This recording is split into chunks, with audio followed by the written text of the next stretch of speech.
Yuk, Assalamualaikum warahmatullahi wabarakatuh. Jumpa lagi dengan NLP Essential Talk atau NLP Talk. Dan malam ini spesial, hari ini spesial, karena kita sudah kedatangan ini. Kedatangan secara virtual atau astral nih. Ada Mau. Pak Toto PDY ya, selaku dari founder NLP Essential juga. Dan malam ini berkesempatan untuk sharing, untuk ngobrol-ngobrol tentang NLP. Tepatnya adalah NLP and persuasion gitu. So teman-teman, kalau semisal ada pertanyaan yang ingin ditanyakan sebagai pemantik diskusi, ya boleh ditanyakan via chat atau langsung raise hand dan atau mungkin langsung nyalakan audionya boleh. Dan saya ucapkan selamat datang, selamat bergabung untuk teman-teman semuanya. Dan juga untuk Pak Toto, terima kasih waktunya Pak Toto sudah hadir malam ini. Ya, oke. Oke. Sama-sama. Waktu dan tempat dipersilakan Pak Toto atau mungkin Oke. dari teman-teman kita free aja ya, bebas ya teman-teman. Karena ini dalam materi materi yang cukup seru ini untuk dibahas, NLP and persuasion, karena NLP sendiri juga terlahir dari komunikasi ya, dalam konteks terapi gitu. Tapi NLP juga melahirkan banyak model yang bisa diterapkan di salah satu bidang yang namanya persuasi gitu. Silakan, mungkin mau diawali langsung sama Pak Toto, boleh Pak? Oke. Terima kasih teman-teman. Selamat malam. Terima kasih Mas Idrus di kesempatannya kali ini. Ya, semoga nantinya ke depan saya juga masih eh, bisalah bergabung sama teman-teman. Tapi yang jelas saya sangat apresiasi dengan apa yang dilakukan Mas Idrus, terutama ketika dia membuat sebuah komunitas-komunitas lewat digital seperti ini ya. Terutama berbicara tentang pengetahuan NLP ya yang sangat luas sekali, sangat luas. Kalau saya katakan mungkin kalau dibuat sebuah kurikulum kuliah gitu mungkin nggak tahu, mungkin satu buat Universitas NLP gitu ya, itu mungkin nanti akan menjadi satu fakultas-fakultas tersendiri ketika kita berbicara tentang NLP. Nah, mungkin di kesempatan kali ini dengan tema yaitu persuasion ya, persuasion dan sekaligus NLP sendiri. Mungkin barangkali nanti kalau ada pertanyaan atau apa, saya akan awali dulu dengan NLP sendiri sambil merefresh saya sendiri tentang NLP itu apa, karena cukup lama saya tidak bersentuhan dengan NLP, hampir sekitar 4 tahunan lah saya nggak menyentuh NLP sama sekali. Dalam artian mempelajari ya, saya buka-buka segala macam kayak gitu, sangat jarang. Ya, mungkin ini saya katakan NLP itu definisinya sangat banyak ya, definisinya sangat banyak. Kalau akronimnya ya pasti dari Neuro Linguistic Programming ya. Meskipun di sana eh, menjadi satu perdebatan tentang apakah ini pseudoscience maupun ini science kayak atau apapun lah itu istilahnya. Tapi yang jelas sebelum kita membahas tentang pengertian Neuro Linguistic Programming, itu alangkah baiknya kita tahu dulu apa sih NLP ini. Dan kebiasaan orang kita itu kan seperti itu ya. Ketika belajar sesuatu itu kalau bisa itu yang cepat, murah, berhadiah kan gitu ya. Biar cepat selesai, cepat udah ngerti, kemudian bisa langsung dipraktekkan. Nah, NLP itu apa sih sebetulnya? Kalau saya memberikan satu definisi yang sederhana adalah ilmu yang mempelajari tentang perilaku manusia, titik itu aja. Jadi kalau ketika ditanya perilaku manusia, perilaku itu sangat banyak ya. Perilaku itu tentang bagaimana ketika orang akan melakukan sesuatu itu pasti dilandasi oleh perilaku. Perilaku itu artinya yang kaitannya dengan mood, ya, kaitannya dengan belief, kaitannya dengan mindset, ya macam-macam seperti itu. Jadi kalau ditanya orang ya sebetulnya paling gampang ilmu yang pelajari tentang perilaku manusia.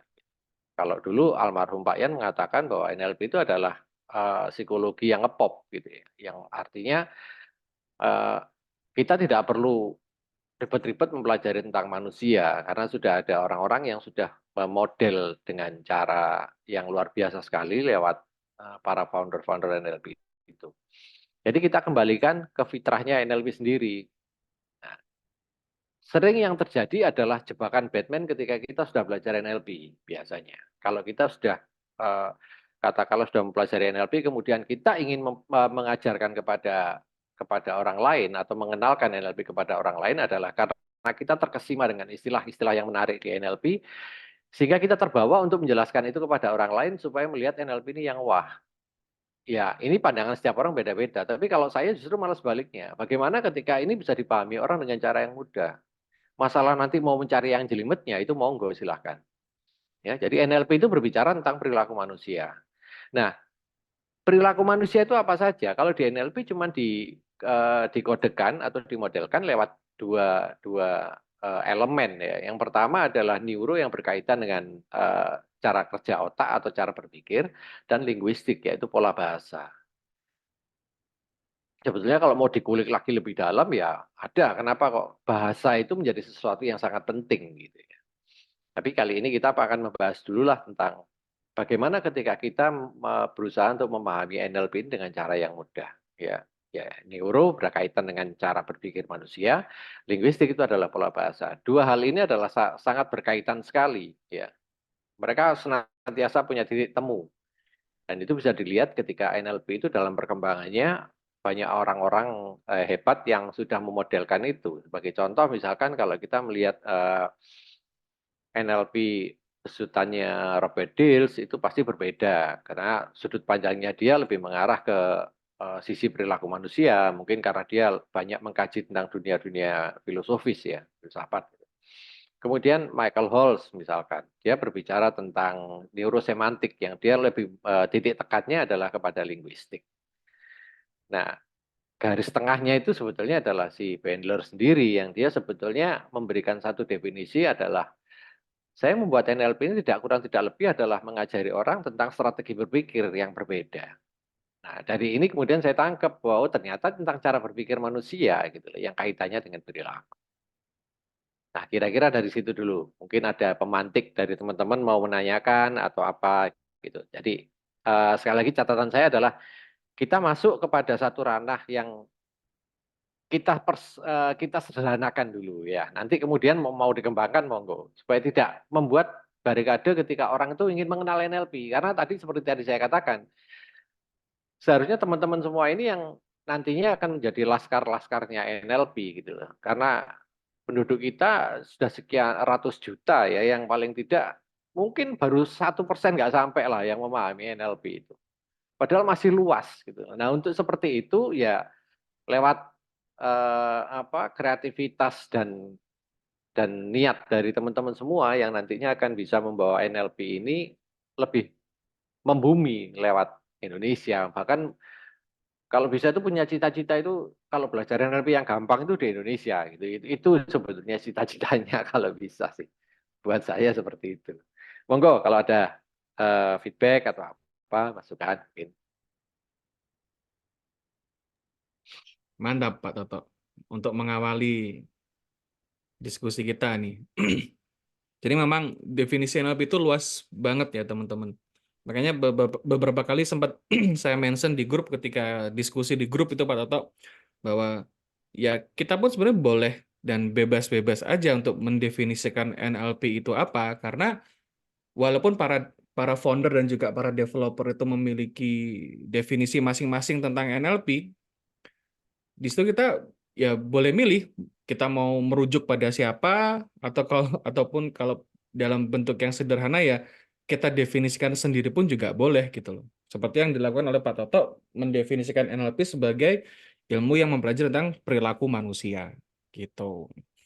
Nah, terkait dengan pembahasan malam ini, Pak Toto, sudah ada Ya, pertanyaan nih dari Abdul Aziz. Untuk mempengaruhi orang lebih efektif dengan NLP atau hipnotis untuk untuk mempengaruhi orang lain untuk mempengaruhi orang lebih efektif dengan NLP atau gendam atau hipnotis untuk aplikasi dalam kehidupan sehari-hari terkhusus bidang bisnis gitu. oke. Ini Ini gendam gendam bisa pertanyaan pilihan atau gimana? Maksudnya diulang mungkin. ya. Jadi untuk mempengaruhi orang lain lebih efektif mana? Pakai NLP atau gendam, Pak? Oke, Nah, ya, ya, terkait ini dengan bidang bisnis gitu. ya. Oke, itu ya pertanyaannya ya. Ya, Oke, saya terbiasa ketika kita ingin membahas sesuatu, kita kembalikan kepada ontologinya atau etimologi dari istilahnya dulu. Karena yang kalau NLP saya sudah paham lah, kita sudah punya satu visi. Ya. Pertanyaan saya ketika tadi mengatakan efektif mana NLP atau gendam gitu. Pertanyaan saya selanjutnya adalah ya apa yang dimaksud dengan gendam sama dia? Takutnya persepsi saya dengan dia salah gitu loh. kalau Nah, di mungkin sini, bisa dijawab. nah kalau di sini gendam garis miring hipnotis, Pak. Ya mungkin kita anggap Oh, oke, salah bisa hipnotis. hipnotis. Ya, oke. Ya, ya gimana pun juga karena gini, saya menjadi punya ketertarikan luar biasa dari NLP itu sebetulnya satu, ya, bagaimana cara menguasai orang lain, titik itu aja. Memang niat saya jelek memang waktu itu, niatan saya belajar waktu itu. Saya ingin menguasai orang lain. Lewat apa gitu ya. Hmm. Nah, ketemulah dengan almarhum Pak Ian, waktu itu belajar hipnosis ya, kemudian hipnoterapi segala macam. Cuman dalam perjalanannya ke sini, saya berpikir bahwa, nah kalau pakai prosedur yang digunakan oleh hipnosis, berarti saya punya satu keterbatasan. Karena ketika berbicara tentang hipnosis, harus ada kesepakatan saya dan dia bahwa kita ingin uh, uh, merubah perilakunya. Dalam hal ini saya akan melakukan sebuah bentuk upaya untuk merubah perilakunya dia. Gitu. Dalam kaitannya pun juga dengan bisnis. Nah, sehingga saya mencari apa yang menarik dan ternyata ketemulah NLP dan memang NLP kalau dikatakan itu yang paling paling menarik dan paling efektif. Bahkan bukan paling menarik dan paling efektif. Kalau kita benar-benar mengulik NLP, itu senjata atau alat yang dalam tanda kutip sangat berbahaya kalau berbicara NLP. Saya katakan berbahaya kenapa? Karena ketika kita sudah mengetahui eh, pola manusia itu seperti apa, ya ibaratnya gini, sepeda motor lah, kita bilang sepeda motor. Kalau kita tahu persis bahwa setiap part di dalam sepeda motor ini adalah satu kesatuan yang akan bisa menjalankan kendaraan itu, mulai dari bagaimana pengapiannya, bagaimana ketika berbicara bahan bakar, bagaimana ketika berbicara tentang apa namanya pergerakan roda gigi lah, segala macam sampai bentuk-bentuk itunya itu akan sangat mudah sekali untuk kita mengarahkan orang mau kemana. Karena memang basicnya itu adalah perilaku manusia. Sehingga kalau dikatakan mana yang efektif, langsung saya jawab NLP. Kenapa NLP? Karena NLP itu ibaratnya ketika kita ingin mempengaruhi orang, orang itu tanpa sadar dia tahu bahwa dia dipersuasi. Itu yang menarik dari NLP. Bahkan kalau mau mengkaji lagi, misalkan kita mau belajar tentang convert hipnosis kayak atau apa, itu basisnya semua dari NLP. Basisnya dari NLP. Dan NLP sendiri bahkan sudah memberikan satu ruang khusus ya. Kalau teman-teman sudah belajar NLP, mungkin ada di dalam subtema NLL ya. Itu adalah salah satu tools yang luar biasa sekali ketika kita ingin menggerakkan orang lain. Jadi kalau ditanya yang paling hebat apa, atau yang paling efektif mana, sampai detik ini saya katakan NLP. NLP itu bahkan saya sampai bisa mengatakan dalam perjalanan hidup saya yang terakhir ini saya katakan bahwa NLP itu adalah sesuatu yang menjadi apa ya senjata hidupnya manusia. Kalau dia menggunakan NLP selama dia hidup aman sudah pokoknya selama dia paham itu aman pokoknya sudah. Nah sekarang kita tanya lagi itu aja pertanyaannya atau kalau ditanya yang mana ya hebat saya jawab sudah NLP terus apa lagi pertanyaannya? Nggak ada lagi. Kalau tanya lagi ya nanti saya jawab. Saya takutnya lancang menjelaskan sesuatu yang nggak tanya kok Pak. Kayak gitu kan ya nggak enak kan saya. Yang jelas NLP. Oke, terus ini ada pertanyaan lagi, Pak, dari Pak Ilyas Afsoh. Oh, Hmm.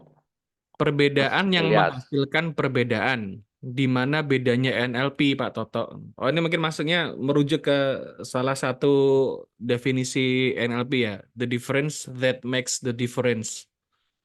Maksudnya itu Oke. apa gitu? Oke. Satu istilah itu yang ada di dalam NLP. Maksudnya itu kan? Iya. Ya, oke. Kalau di sini merujuk kepada sebetulnya semua ya, tapi yang paling utama adalah kalau kita berbicara tentang soft modality. Ya. Apa sih yang dimaksud? Mungkin sekalian untuk teman-teman yang masih awam. Apa sih yang dimaksud perbedaan yang membedakan itu? Analoginya gini. Kalau saya mau ke Jakarta, ya, saya mau ke Jakarta, saya naik pesawat, ya. Dan pilihan kedua adalah saya naik mobil, bawa sendiri lewat tol. Ketika saya udah janji jam 9 saya harus pesawat saya berangkat dan jam 9 saya katakanlah harus berangkat naik mobil, selisih 5 menit, 5 menit yang paling berpengaruh yang naik pesawat atau naik mobil, kira-kira. Kira-kira. Pastinya adalah naik pesawat. Selisih 5 menit beda pesawat lagi nanti kira-kira. Bisa 2-3 jam lagi saya mundur. Tapi kalau mobil kan enggak. Kan kita bisa, itu yang dimaksud dengan perbedaan yang membedakan dan analogi yang umum. Nah, yang dimaksud di sini adalah penekanan pada ketika kita menggunakan salah satu perangkat dari NLP yang disebut sebagai submodality. Contoh misalkan, ketika saya mau mengintervensi seseorang, saya membantu seseorang, katakanlah menghilangkan fobia, misalkan ya. Ketika kita tahu bahwa katakanlah collapsing anchor-nya dia, mungkin dia punya satu anchor yang mungkin di tangan atau apa. Gitu ya. Ketika saya pukul di tangan sebelah kiri, dengan jarak 5 cm kira-kira, katakan seperti itu ya, itu akan jauh berbeda ketika memang tepat pada titik itu. Itu yang dimaksud perbedaan yang membedakan. Ya, itu ketika kita berbicara tentang neuronya. Kalau linguistiknya, itu yang dimaksud perbedaan yang membedakan adalah ketika kita memberikan satu perintah tertentu kepada seseorang, tolong ambilkan itu. Atau misalkan kita mengatakan, tolong ambilkan itu yang itu atau yang itu, use of or dulu ya. Penggunaannya yang use of or ini atau itu. Itu adalah sesuatu yang membedakan. Artinya apa? Bahwa kalau yang pertama tadi adalah tujuannya adalah saya ingin yang itu doang. Tapi yang kedua adalah ini atau ini. Jadi itu adalah sebuah istilah yang ada di dalam NLP untuk menjelaskan bahwa dalam ketika kita mengatakan sesuatu lewat bentuk linguistik, kalau yang peneliti udah tahu ya, kalau yang linguistik itu akan sangat berpengaruh sekali luar biasa ketika ini dikatakan pada orang. Ya, makanya ada orang mengatakan ada beberapa orang yang mereka sangat apa namanya antipati dengan kata harus ya. Saya harus tuh nggak boleh gini gini gini gini. Bagi saya bebas-bebas saja. Tapi kalau bagaimana menyikapi ketika kita menghilangkan kata harus ya udah diganti aja dengan kata perlu kan selesai gitu kan. Itu kira-kira jawaban saya untuk perbedaan yang membedakan. Oh ya, satu lagi, mumpung saya tadi ingat yang di awal, yang tadi mengatakan, kenapa NLP lebih lebih lebih apa? Saya katakan lebih berbahaya dibandingkan hipnosis. Hipnosis itu bahayanya di mana? Kalau saya tanya, hipnosis itu bahayanya bukan di masalah kamu tidurnya, tapi sugestinya. Sama kayak suntikan. Yang bahaya bukan suntikan, tapi apa yang ada di dalam suntikan. Obat yang ada dalam suntikan. Nah, obat yang ada dalam suntikan ini adanya di NLP. Suntikannya ini sebetulnya menggunakan proses hipnosis yang kita kalau secara konvensional ada proses tidur segala macam. Tapi ketika berbicara di NLP, nggak perlu seperti itu sebetulnya. Nggak perlu seperti itu. Itu untuk melengkapi tadi kenapa kok saya memilih cinta dengan NLP. Oke, mantap. Ya, Terima kasih, Pak. Ini lagi dari Novan Yudhistira. Ini bukan pertanyaan tapi semacam testimoni kali ya. Saya pernah ya. mengenalkan NLP ke adik saya, terus dia komentar, NLP ini kayaknya bukan suatu hal yang baru, tapi menariknya baru aku sadari, NLP ini deket banget dan aplikatif banget dalam hidup kita. Dari komentar adik saya ini, saya berasumsi, mestinya NLP ini gampang dipahami oleh banyak orang, sedemikian hingga kehidupan banyak orang menjadi semakin baik. Namun hari ini anak-anak muda lebih demen ngomongin kripto daripada NLP. Nih perspektifnya. Ya, oke. Oke. Oke, respon saya gini ya, kalau kita berbicara tentang NLP. Ketika kita orang belum tahu NLP, kemudian kita menjelaskan NLP dengan berbagai macam bentuk contoh-contoh dalam kehidupan nyata, pasti orang mengatakan, saya pernah kok melakukan itu. Karena memang NLP bukan hal baru. NLP bukan hal baru dalam kehidupan ini. Hanya saja NLP itu memberikan satu rumusan supaya kita bisa memodel dan mengulangnya kembali di masa yang akan datang. Prinsip dari NLP kan itu. Itulah sebetulnya yang membedakan ketika kita belajar NLP dan tidak. Kalau belajar NLP, kita akan tahu, oh, saya pernah mempengaruhi orang dengan cara seperti ini dan berhasil. Dan itu yang akan saya model untuk saya lakukan berikutnya. Hmm. Tapi kalau orang tidak menyadari NLP, ketika dia sudah mempersuasi seorang, next dia bingung, ngapain lagi ya? Itu berbicara tentang persuasi. Berbicara tentang outcome atau sebuah cita-cita, goals maupun apa namanya itu ketika menggunakan NLP dan itu katakanlah cocok dengan dirinya, dia bisa mengulang itu dengan cara yang sama. Itulah spirit dari NLP yang kita kenal dengan modeling. Nah, itu. Jadi tidak salah, statement seperti tadi tidak salah. Memang seperti itu. Oke.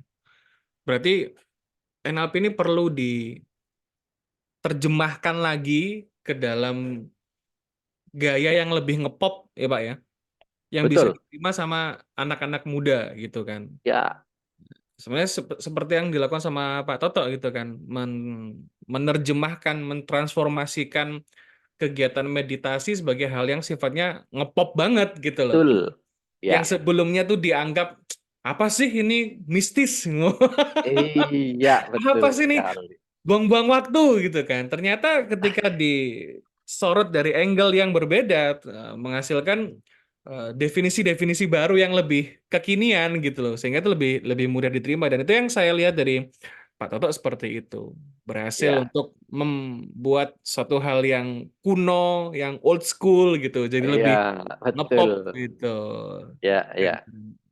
Oke, terima kasih Pak. Ini ada lagi pertanyaan. Izin Pak Toto bertanya, ini dari Rian Erikson. Adakah cara khusus untuk mempengaruhi praktisi atau master NLP? Oh ya, ini biasanya jadi pertanyaan Pak. Kalau orang udah belajar NLP gitu kan, terus cara mempengaruhi orang itu gimana tuh? Dia semua Oh, metode teknik katakanlah udah tahu, terus cara mempengaruhinya gimana itu Pak? oke, ya, oke. Berarti kita udah mulai mengkerucut tentang berbicara tentang persuasi ya, tentang Mm-mm. persuasi. Kita samakan dulu definisi kita atau persepsi kita tentang persuasi tersebut. Ya, persuasi beda dengan influence. Kalau influence itu mempengaruhi. Persuasi itu apa sih sebetulnya? Nah, ini kan yang sebetulnya supaya kita ini dapat rohnya ketika kita memahami sesuatu dari definisi yang jelas.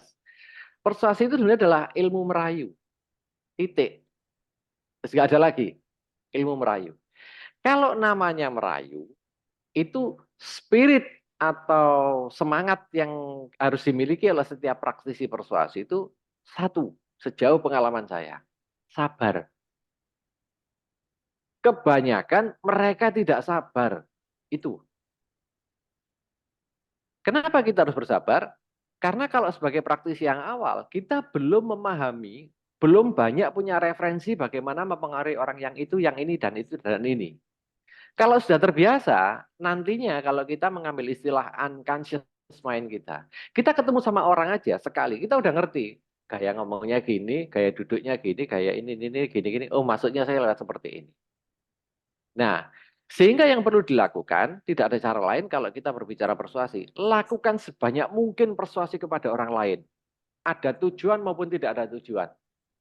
Jangan nunggu ketika momen Anda harus melakukan persuasi, Anda harus belajar persuasi. Pasti nanti akan kelihatan kaku. Dan itu sulit. Gitu. Nah, kembali kepada pertanyaan ketika bagaimana caranya saya bisa mempersuasi orang yang katakanlah mereka udah master. Tadi saya katakan ada istilah sabar. Kita harus telaten. Ya, kalau mengutip dari apa yang dikatakan Pak Iyad, itu dikatakan, dia mengatakan bahwa kalau menjadi seorang yang ingin mempersuasi orang lain, kita harus tahan untuk ngincer orang.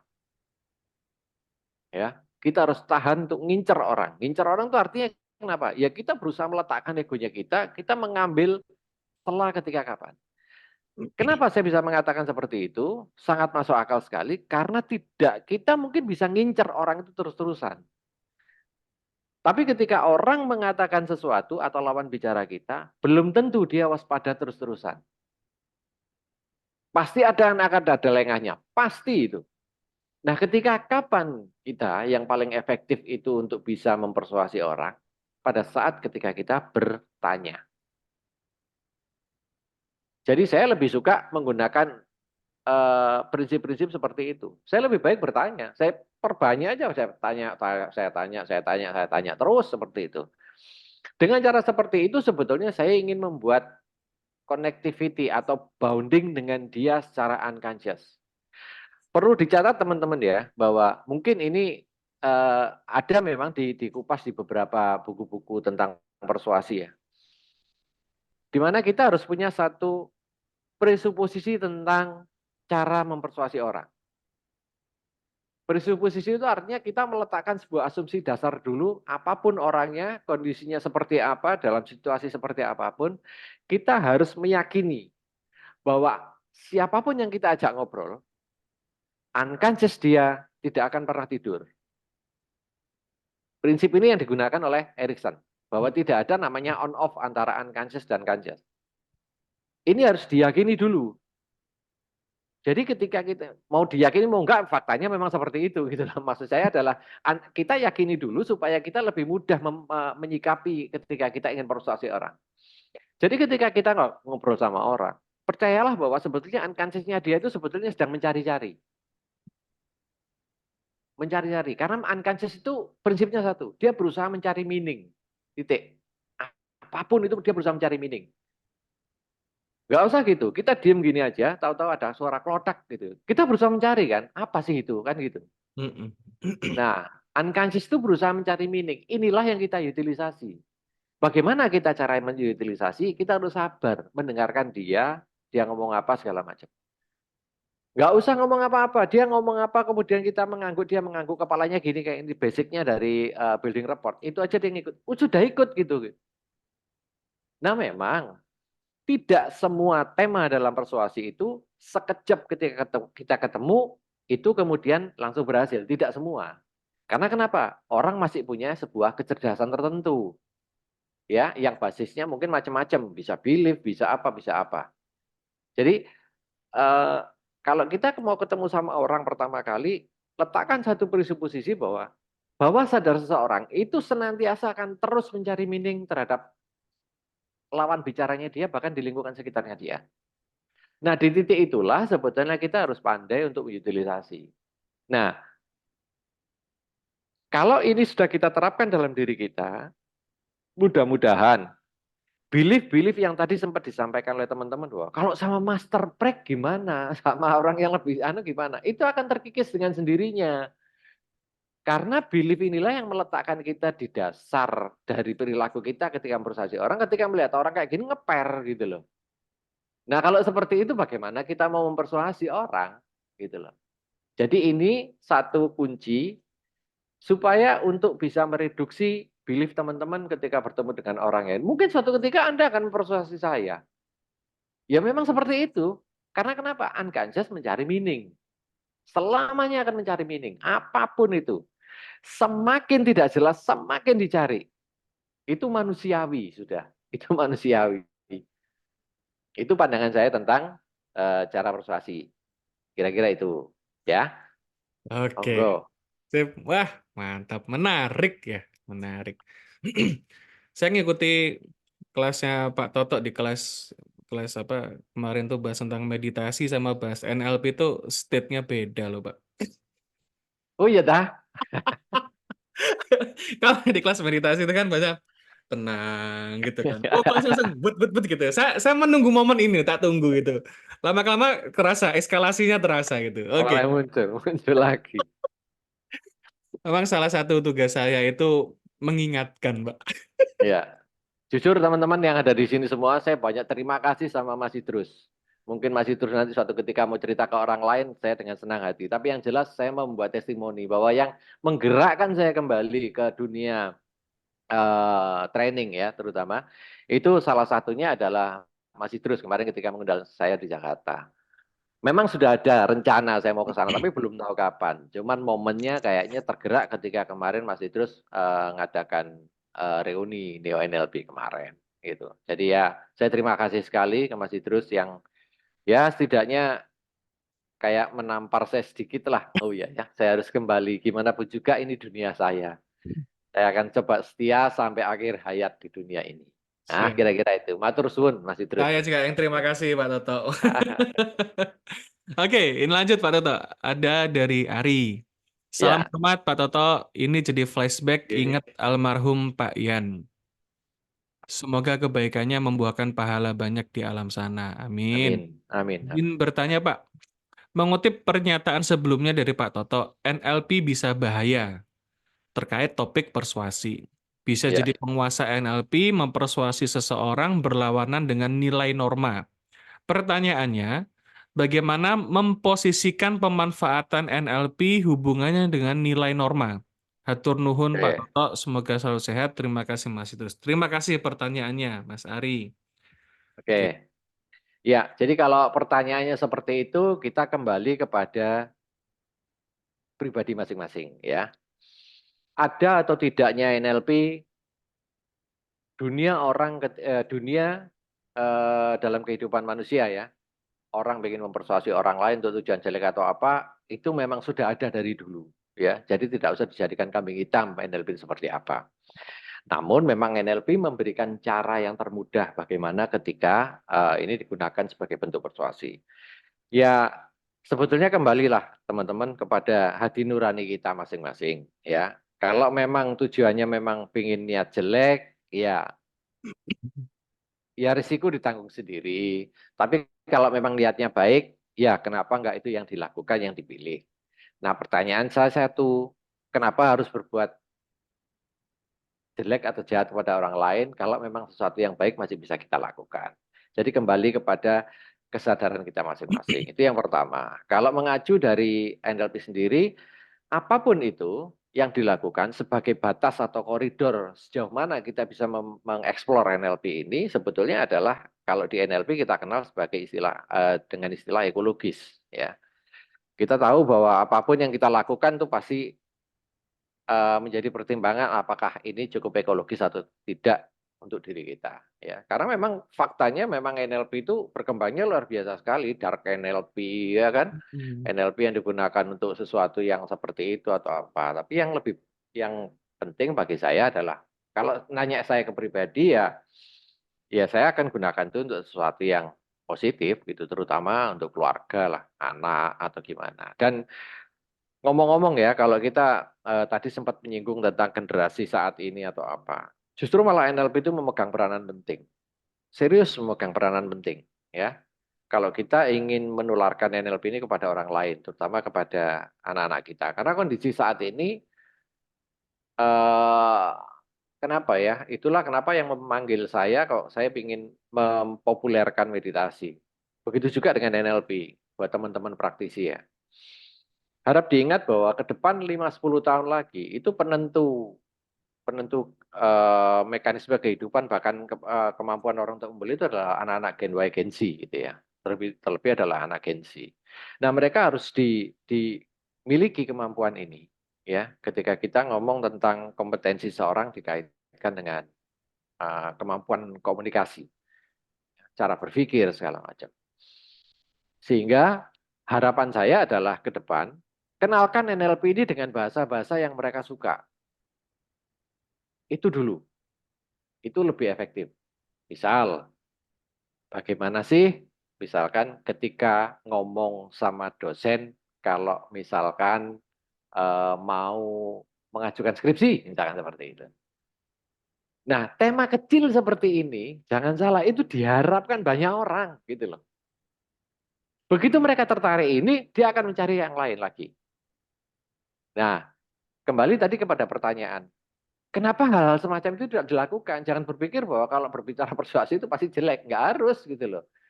Nantinya akan ada pertentangan, bahkan saat ini pun sudah terjadi pertentangan di antara orang-orang generasi X di saya ya, Gen Y dan Gen Z itu pasti ada pertentangan. Hmm. Karena komunikasi anak-anak sekarang itu, bayangkan sekarang kalau teman-teman katakanlah punya putra yang mungkin menginjak SD, SMP.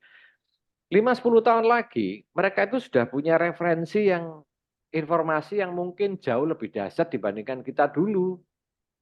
Dan itu tugas kita untuk mengarahkan dia. Kenapa? Kalau enggak, mereka akan dipengaruhi oleh kondisi sosial media saat ini. Bukan saya membenci sosial media ya, tapi dampak sosial media saat ini yang mungkin justru malah dipengaruhi dari luar, gitu loh. sebetulnya panggilan-panggilan semacam ini yang harus mulai dimunculkan ke teman-teman. Dan prinsip anak sekarang tuh belajarnya nggak mau ribet-ribet, pengennya cepet pokoknya.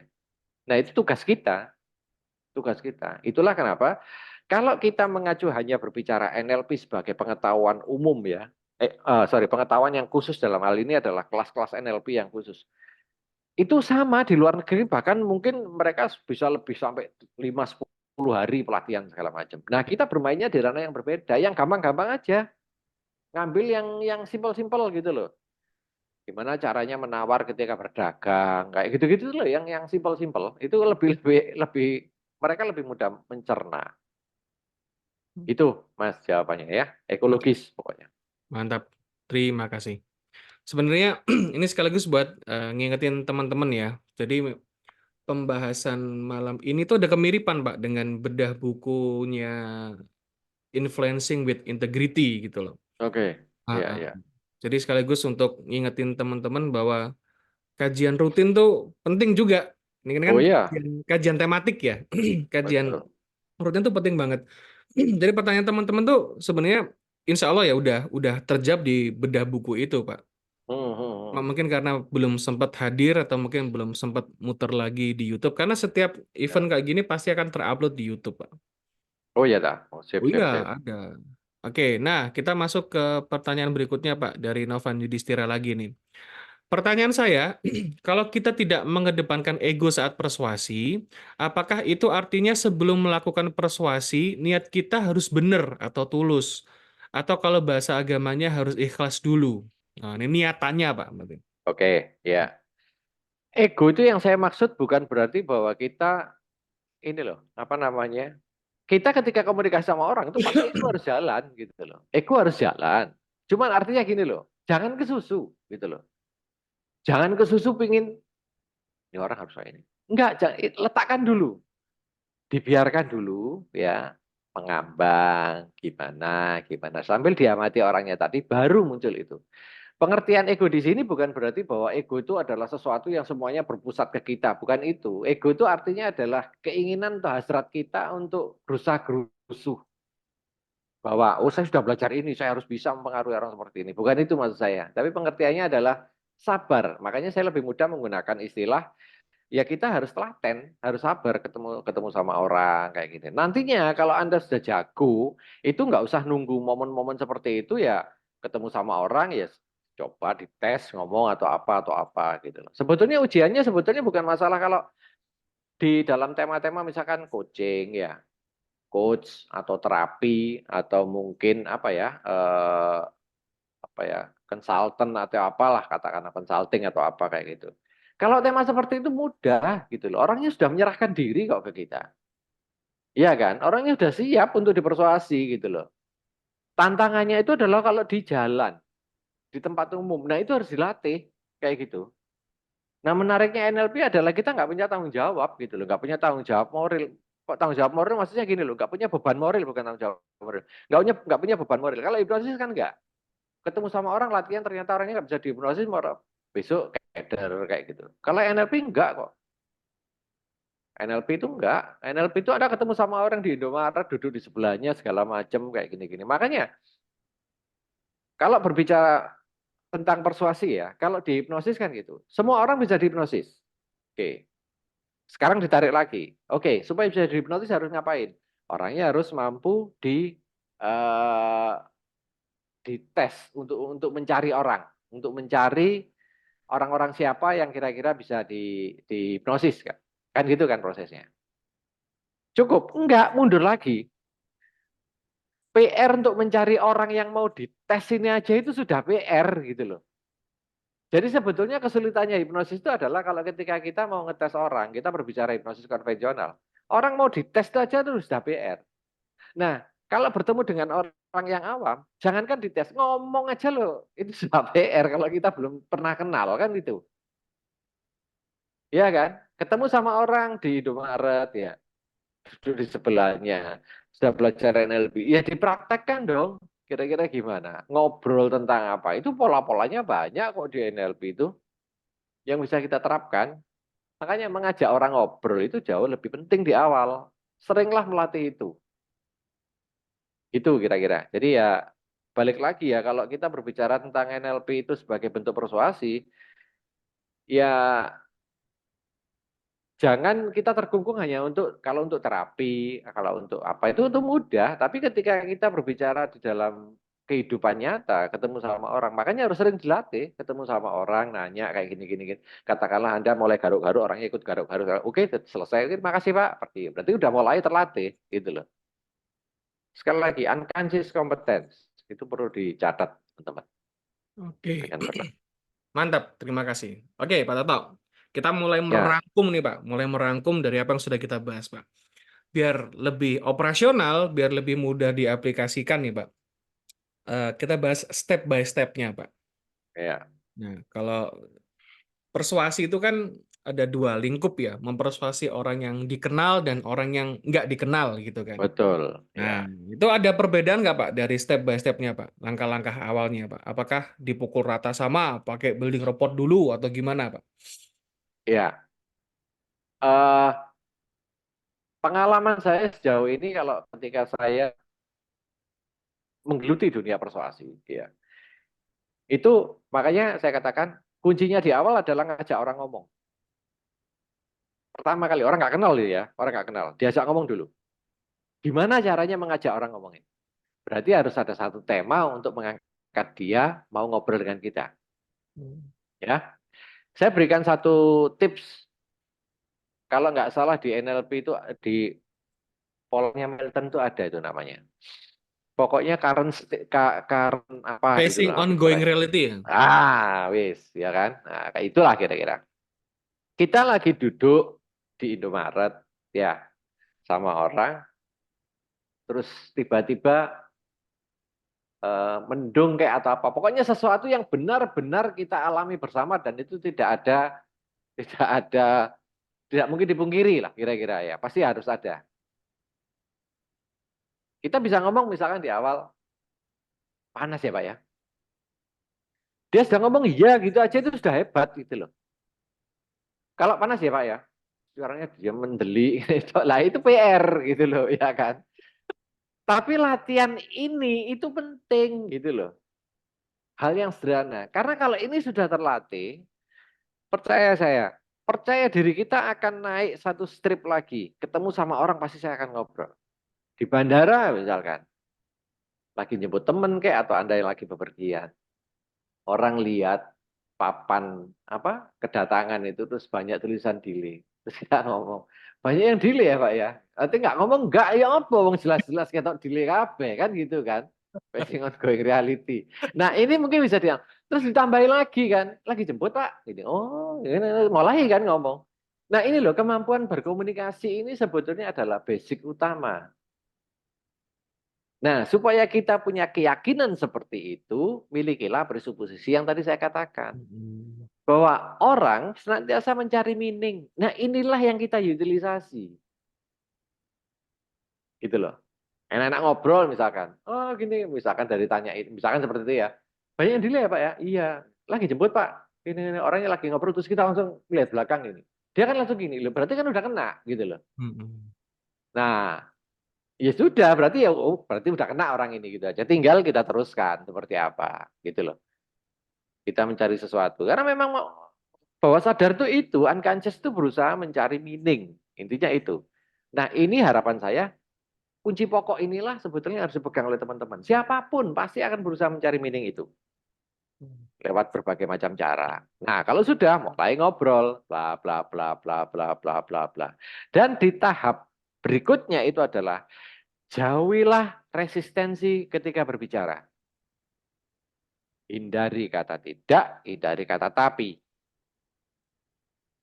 Yes, itu aja. Kalau Anda katakanlah memang benar-benar pengen menyangkal, jadikan statement itu titik dan kemudian dulu itu pernah Pak. Nah itu kan sama juga kalau di tengah-tengahnya dikasih tapi kan sama aja gitu loh. Nah seperti itu kira-kira. Sering Oke. sering delay ya itu. Misalkan sering delay ya. Iya, oh, enggak juga kok Pak. Orangnya bilang kayak gitu, gitu, gini, gini, gini, gini. Kemarin teman saya itu bilang, gini, gini. Itu kan sama juga dengan dikasih tapi kan sebetulnya. Hmm. Itu.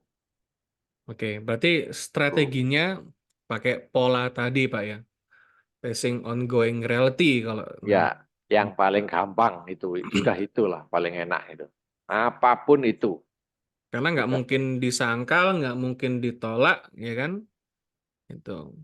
Ya, Oke. terus. Nah, jadi itu bentuk yang bisa mulai dilatih ya teman-teman. Ketika Ya, ketemu sama orang baru atau siapapun itu, amati dulu sekitar hal yang benar-benar real terjadi saat itu, sampaikan aja gitu loh. Karena itu menjadi sebuah kebenaran universal yang sifatnya nggak mungkin ditolak gitu. Bahas cuaca kayak, bahas kemacetan kayak, apa yang terjadi saat itu, angkat aja disampaikan. Dan itu jadi ya, modal modal awal untuk melakukan yeset ya Pak ya. ya, memang itu Nah, tujuannya adalah itu, gitu loh. Ya, misalkan saya merokok gitu ya, terus di ini asbak sebetulnya nggak pakai asbak pun nggak masalah gitu ya. Terus saya dekati, Pak join ya Pak ya. Kalau dia sudah mulai ngangkat asbaknya ditaruh ke sini, ya berarti ya saya pikir ya udah kena gitu aja loh. Udah nggak apa taruh situ aja Pak. Mulai ngobrol itu loh yang saya katakan di awal ini memecah kebuntuannya adalah memecah ice-nya di awal itu adalah itu gitu loh yang paling gampang.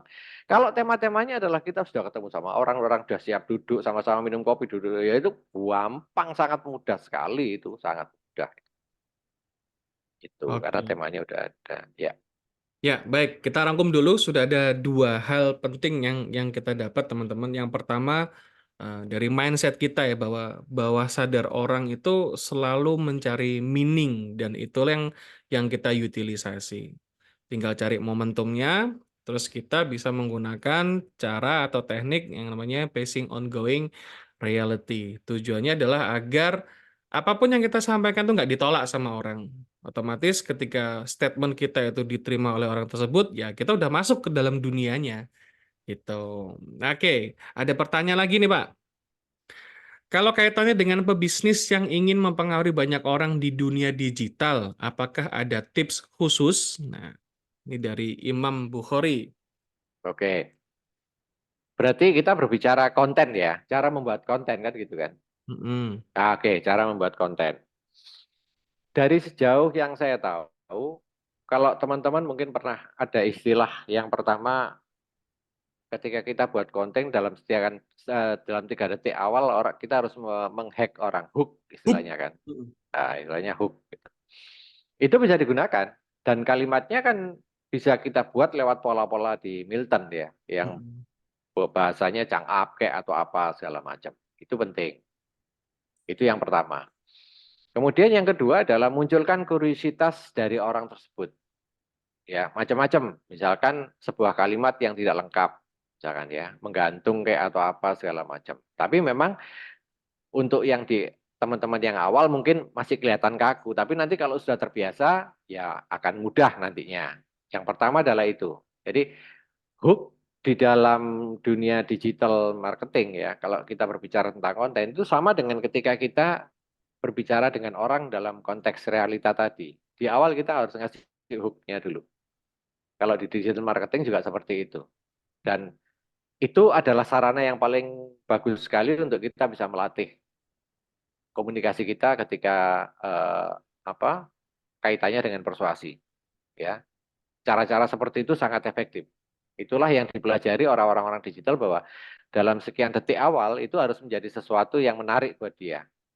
Dalam 3 detik awal atau beberapa detik awal lah katakanlah, saya itu baru menyampaikan apapun. Itu. Dan kemudian yang tidak kalah penting adalah kalau untuk di dunia digital, kalau kita kenal istilah CTA ya, call to action ya. Ya, di setiap titik-titik tertentu ya, kita harus buat satu perintah-perintah yang sifatnya persuasi. Ya, itu ditata sendiri. Call to action itu artinya adalah orang ini mau dibawa kemana gitu loh. Sebisa mungkin memang setelah hook itu kita buka satu omongan yang menarik, kemudian kita harus membuat satu CTA yang katakanlah tidak terlalu kentara gitu ya. Kemudian dibuat lagi CTA. Karena prinsipnya apa ini yang dilakukan itu adalah repetisi. Prinsip dari repetisi. Semakin sering kita melakukan sebuah perintah-perintah tertentu, tentunya juga akan lebih mudah dipahami orang. Karena prinsip persuasi berikutnya ketika kita berbicara sudah ngomong seni linguistiknya, orang yang tidak memahami Milton model pun, kuncinya adalah di dalam repetisi. Semakin kita sering mengatakan itu, akan semakin dipercaya orang menjadi sebuah kebenaran. Hmm. Itu. Oke, mantap. Nah, saya tuh cukup lama teman-teman membersamai Pak Toto di kelas-kelas NLP ya. Pak Toto itu jago banget untuk urusan open loop atau ngehook tadi itu loh. Nah itu sering sampai gini, itu sampai detik ini tuh masih saya pakai, bahkan di rumah pun. Bukan kenapa untuk melatih, misalkan kita sama-sama, saya sama istri saya sama anak saya lagi nonton TV sambil makan gitu ya. Terus saya langsung ngomong, lo kan seharusnya, tapi dia makan lagi. Itu ditunggu itu. Seharusnya apa Pak gitu loh. Tunggu tadi, lu nunggu tak bilang gitu. Ya untuk latihan gitu loh, katakanlah untuk melatih ini. Loh, seharusnya kan gitu terus ngomong lain lagi atau gimana. Yang tadi apa? Itu pasti ditunggu. Silakan dites lah. Orang tuh pasti akan seperti itu. Ya, open loop itu. Itu harus sering banyak dilatih memang. Kemudian kalau kita sekarang bergeser ya, bergeser katakanlah udah berbicara tentang temanya sepakat nih, katakanlah ketemu gitu ya. Satu hal lagi yang harus dikuasai adalah membuat sebuah cerita.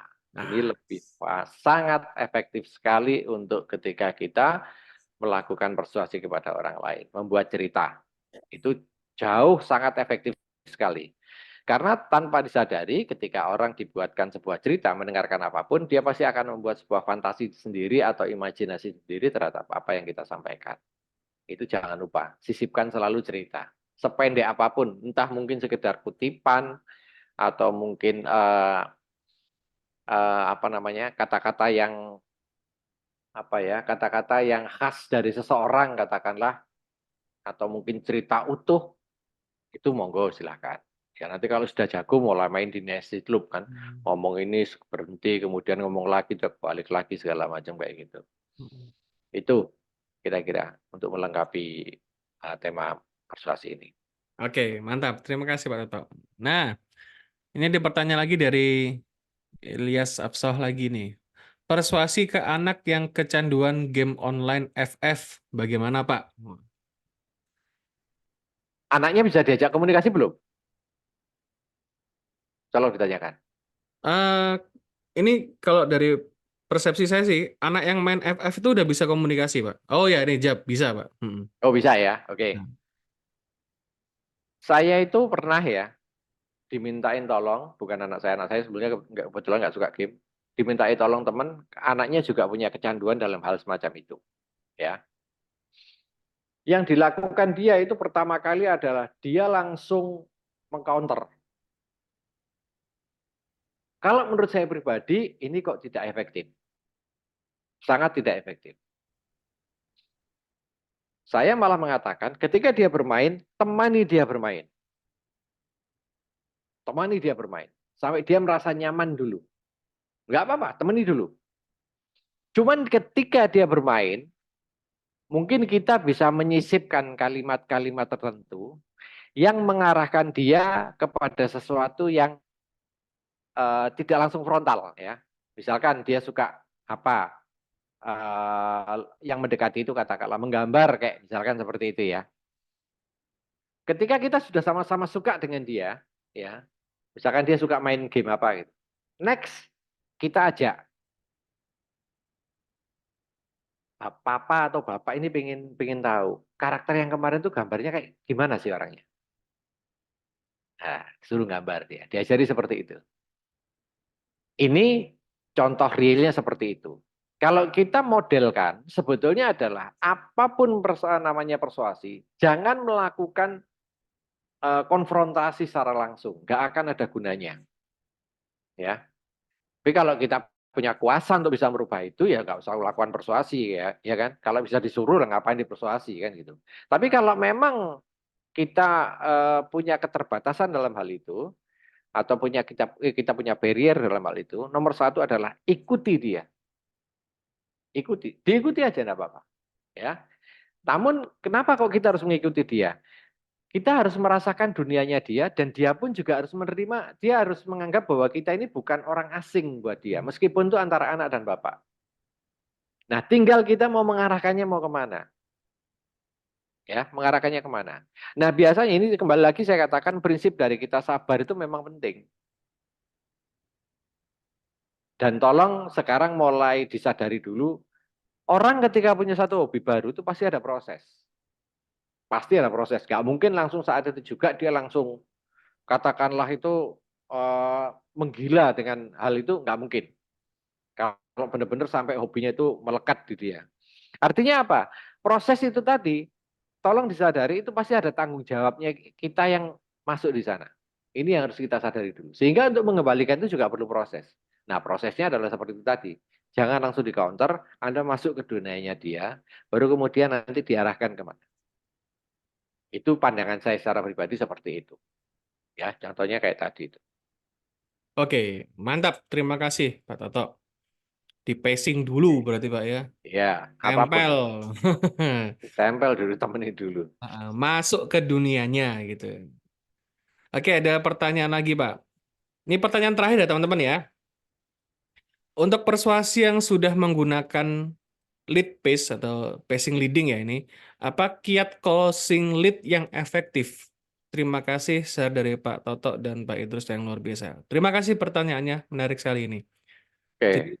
kiat untuk mengclosing apa lead untuk meliding yang efektif Pak itu gimana Pak? Oke, yang paling gampang sebetulnya kalau kita konteksnya ketemu langsung, itu bahasa tubuh, gestur. Itu yang paling efektif. Itu parameter yang paling mudah untuk mengetahui bahwa orang ini ikut kita. Contohnya Pak. Ya kalau saya ngobrol sama orang, awalnya kita serius menghadap ke depan kayak gini ya, posisinya menghadap ke depan ini. Terus sampai titik tertentu, saya akan mencoba untuk mengamati, saya mundur ke belakang. Dia ngikut nggak gerakan itu? Kalau dia ngikut, itu sudah saya asumsikan, saya tidak perlu meyakinkan lagi. Dia sudah kena, titik. Hmm. Dan ketika sudah kena seperti itu, berikutnya, percaya saya teman-teman, itu pasti dia akan ikut terus. Pasti dia akan ikut terus. Sudah pasti. Apalagi yang paling terlihat sekali kalau Anda mengatakan sebuah istilah tertentu yang unik dan dia mengulangnya kembali ke kita. Oh, itu sudah Hmm. sangat sangat jelas sekali.